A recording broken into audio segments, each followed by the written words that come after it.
going to see if he can come up and lead us in songs.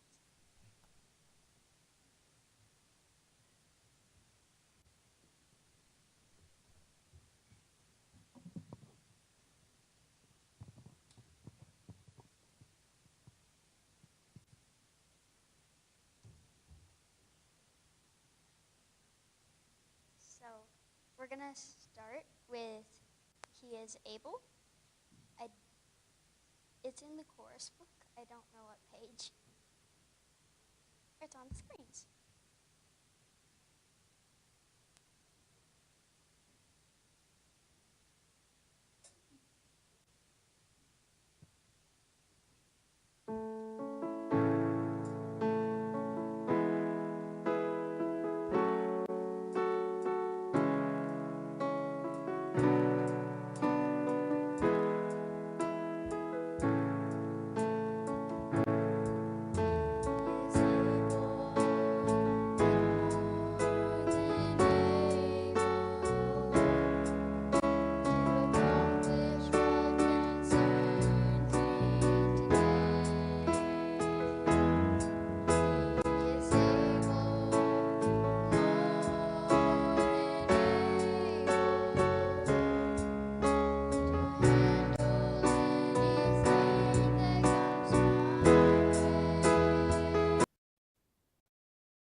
Next, we're going to sing Psalm 100.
Psalm 19.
Next, we're going to ask Lydia if she will please lead us in testimonies.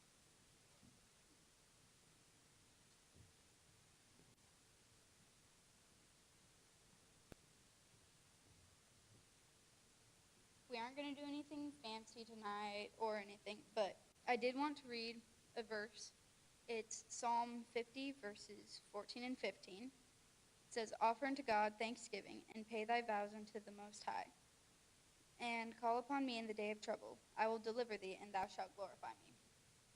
So I was just going to leave the time open for anybody who would like to testify about anything God is doing, you trust he will do, or he's done in your life.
The Lord is good and merciful every day of our lives, and I'm grateful that I guess I celebrated my birthday yesterday, and I'm grateful for his mercies in my life and all the friends and family. And a very happy birthday to you. I'm thankful that we're having visitors this weekend.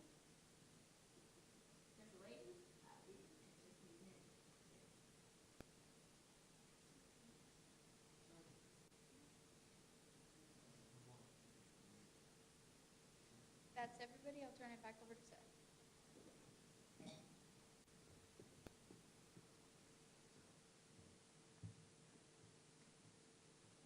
And now we're going to hand it over to Hunter for a special song.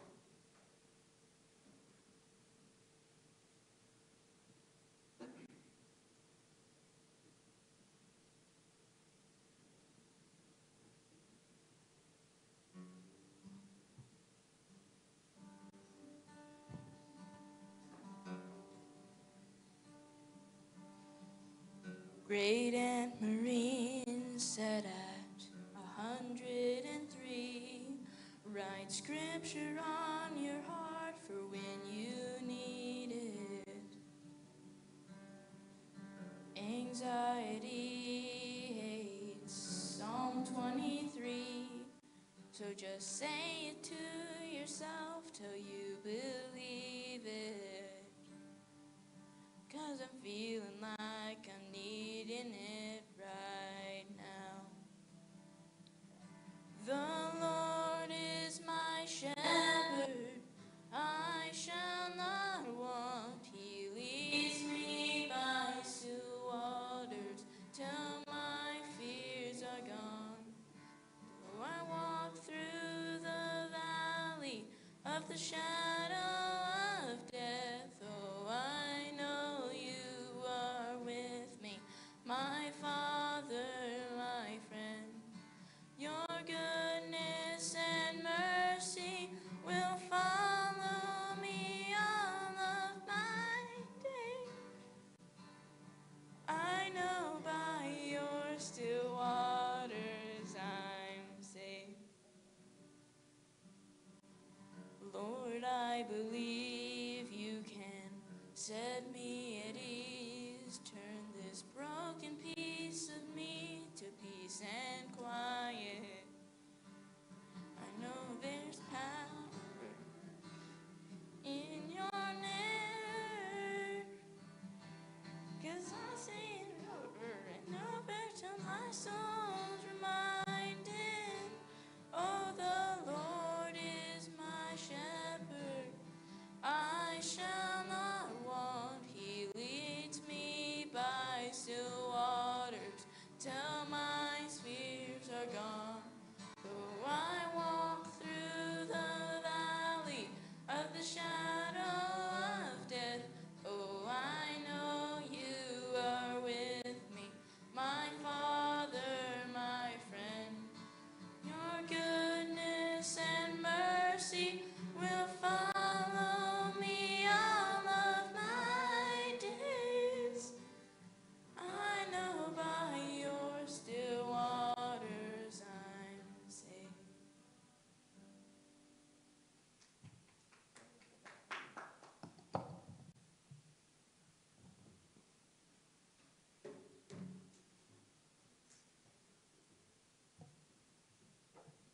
Last but not least, we're going to ask Jared to come up and lead us in a prayer. And I was wondering if we could, not a prayer, for our class sermon. I don't know, our class. And I was wondering if we could have a prayer before council.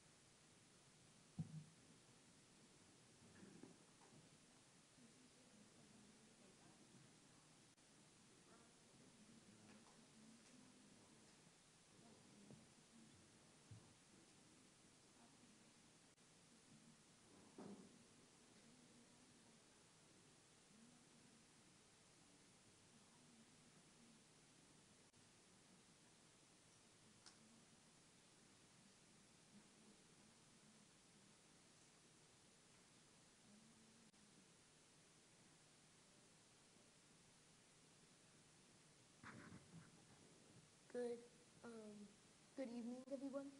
I hope the Lord may bless you or I hope the Lord has blessed you up to this moment, and I hope He blesses me that I may share what He has given me.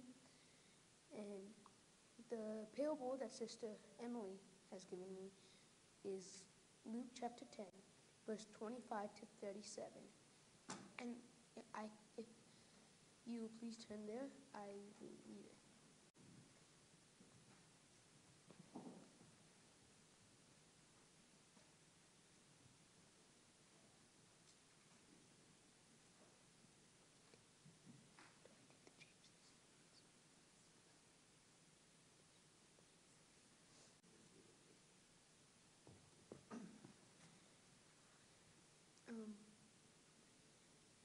In verse 25 it says, "And behold, a certain lawyer stood up and tempted him, saying, Master, what should I do to inherit eternal life? And he said unto him, What is written in the law? How readest thou? And he answering said,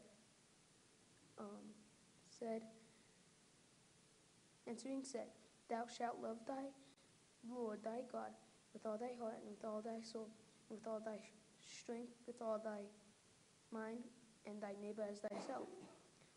And he said unto him, Thou hast answered right. This do, and thou shalt live. But willing to justify himself, said unto Jesus, And who is my neighbor? So, when she asked me to do this parable, I already knew what it was and what it meant. The parable I always thought meant love and mercy. But I also remembered that it meant neighbor, that you must love too, but you must love your neighbor as thyself. And I've never read 25 to 29. I've always read 30 to 37. But in this account, a certain lawyer went up to God and asked, What shall I do to inherit eternal life? And Jesus said, or basically said, What does the law say? You're a lawyer, you're supposed to know the law. And in the picture you can see he's holding the law in his right hand. And he answered correctly by saying, Thou shalt love the Lord with all, love thy God with all thy heart, with all thy soul, with all thy strength, and with all thy mind, and thy neighbor as thyself. And Jesus said, I'm paraphrasing, Jesus said, You answered right, go and do this. But in verse 29, he was willing to justify himself and asked, Who is my neighbor? Because according to this man, this lawyer, what a neighbor was to him was somebody who he had to do something for. Like, if the person helped him, that means that he has to help the person as a favor. And he knew, most Christians know what the law says, but they don't know who to do it to and how to do it. Just like my dad was saying last Sunday during his Bible study, he said he was referring to two different kind of loves. For God so loved the world, but then John also said, Thou shalt not love the world. The love you're supposed to have is more than love like marriage love. It's showing compassion for somebody. Love is when you pat somebody on the back or give them a handshake. That is love. It's not something you feel. There's a song in a movie that says love is a verb. Love is something you say it, but you also act it out.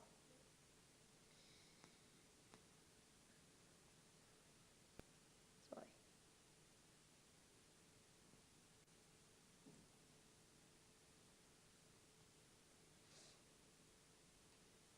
Now, in verse 30, we see a certain man. It doesn't say if he was Jewish, where he was from, but it just says a certain man went down from Jerusalem to Jericho and fell among thieves, which stripped him of his raiment and wounded him and departed, leaving him half dead.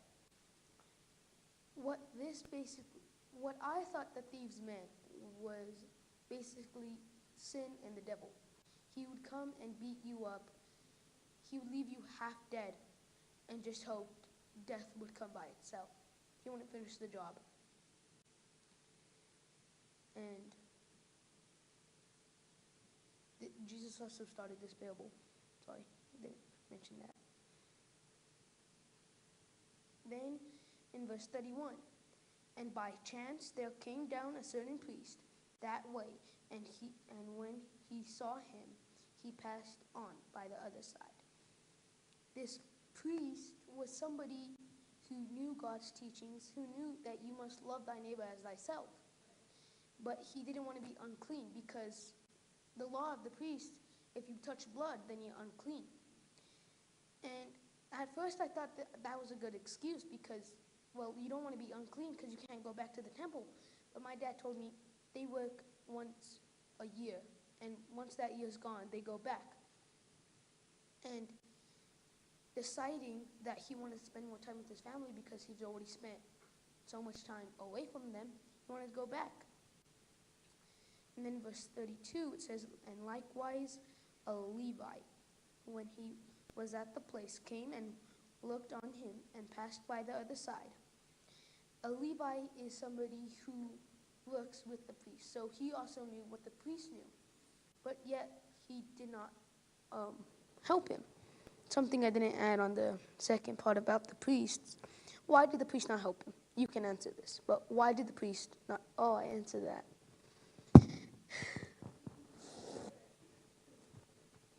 Same question, same answers for the Levite. Sorry. But in verse 33, a certain Samaritan, as he journeyed, came where he was, and when he saw him, he had compassion on him. And he came and saw him. A Samaritan, what do you guys think a Samaritan is? Sorry. Huh? Yes. Yes, Linus?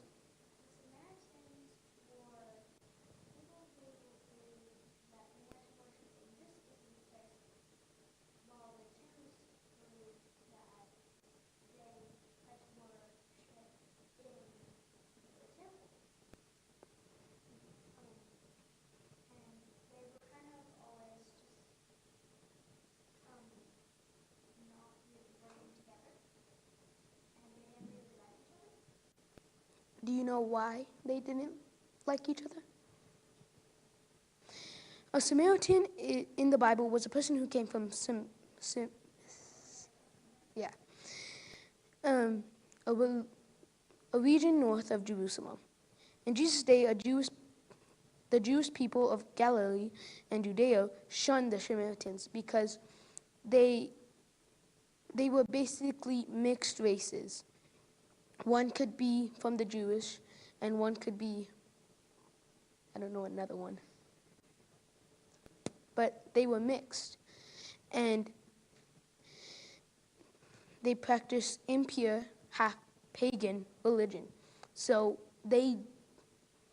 what the Jewish thought, they didn't actually have the full understanding of Jesus, and I don't think some of them actually did.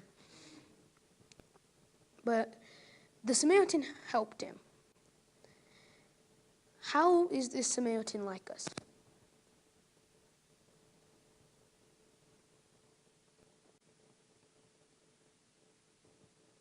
Okay.